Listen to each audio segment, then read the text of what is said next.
मित्रों नमस्कार, मैं हंसराज चौधरी, संस्थापक श्री नवग्रह आश्रम सेवा संस्थान, आप लोगों का हार्दिक अभिनंदन करता हूं।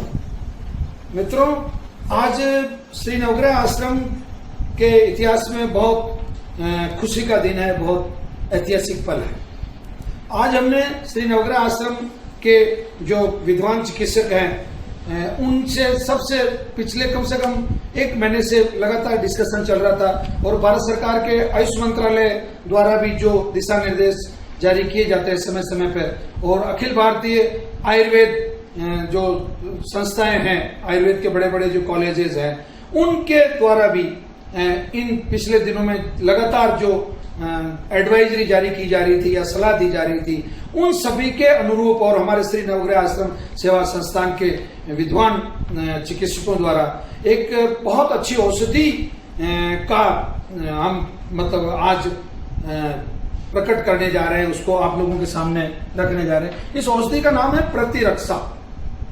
ध्यान से देख लीजिए, प्रतिरक्षा इस औषधि का नाम है, यानी कि रोग प्रतिरोधक क्षमता आपके शरीर में बढ़ाने के लिए। रोग शरीर में क्यों होते हैं, इस चीज को समझ लो। शरीर में रोग आने के 2 ही कारण होते हैं, या तो आपके शरीर में बैक्टीरिया यानी कि जीवाणु का कोई प्रवेश हो, जैसे बैक्टीरिया से आपके शरीर में जो बीमारियां होती है आप जानते हैं, जैसे टीबी बैक्टीरिया की वजह से होती है, या बहुत सारे बैक्टीरिया ऐसे होते हैं जैसे आपके बड़ी आंत में, छोटी आंत में, बहुत सारे तरीके के जो बैक्टीरियल इन्फेक्शन होते हैं उसकी वजह से ये तो बीमारी आती है बैक्टीरिया की वजह से। दूसरा बीमारी आने का कारण होता है वायरस, विषाणु।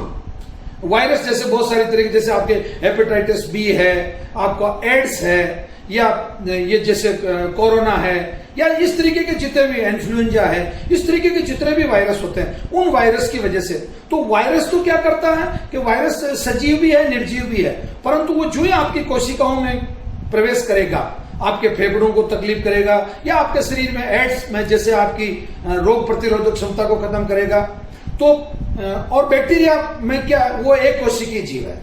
तो वो आपके बॉडी में पॉजिटिव बैक्टीरिया भी होते हैं, पर नेगेटिव बैक्टीरिया जो रोग पैदा करते हैं। तो सीधा मैं संक्षेप में ही आ जाता हूं कि बैक्टीरिया को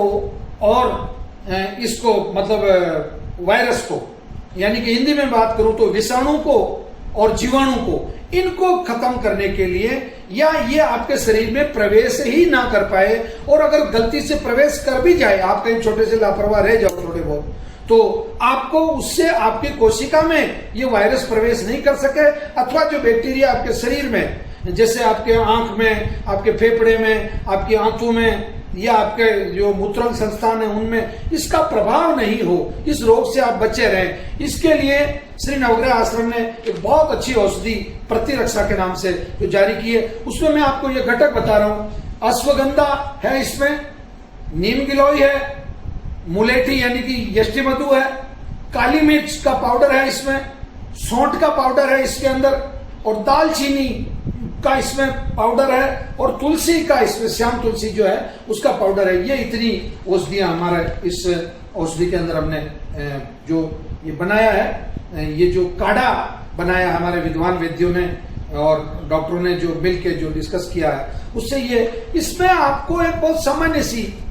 प्रक्रिया करनी होती है, यानी कि आपको 10 ग्राम सुबह और 10 ग्राम शाम को, यानी कि 2 टीस्पून सुबह और 2 टीस्पून शाम को इसका काढ़ा बना के लेना है। और ये अगर आप 90 दिन तक लगातार ये काढ़ा ले लेते हैं, तो ऐसा आयुर्वेद के ग्रंथों का मानना है, ऐसा आयुर्वेद के विद्वानों का मानना है कि आपके शरीर में रोग प्रतिरोधक क्षमता उत्पन्न हो जाती है, और आपको इन बैक्टीरियल डिजीज और वायरल डिजीज से आपका के शरीर पे जो नुकसान होने का जो प्रतिशत है वो कम हो जाता है, या ये बाहर से आपके शरीर में प्रवेश नहीं कर सकती है। परंतु हाँ, मैं ये स्पष्ट तौर से आपको आगाह कर रहा हूं कि यदि आपको अभी कोई वायरल डिजीज वर्तमान में है, तो ये उस वायरस का इलाज नहीं है।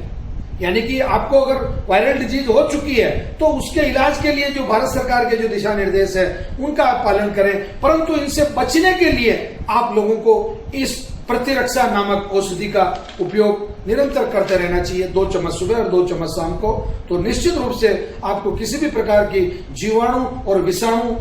से होने वाली बीमारियां आपके शरीर में कोई भी प्रभाव नहीं कर पाएगी, यानी अथवा यूं कहूं कि बीमारी आपको नहीं हो पाएगी। अगर आप ये औषधि प्राप्त करना चाहते हैं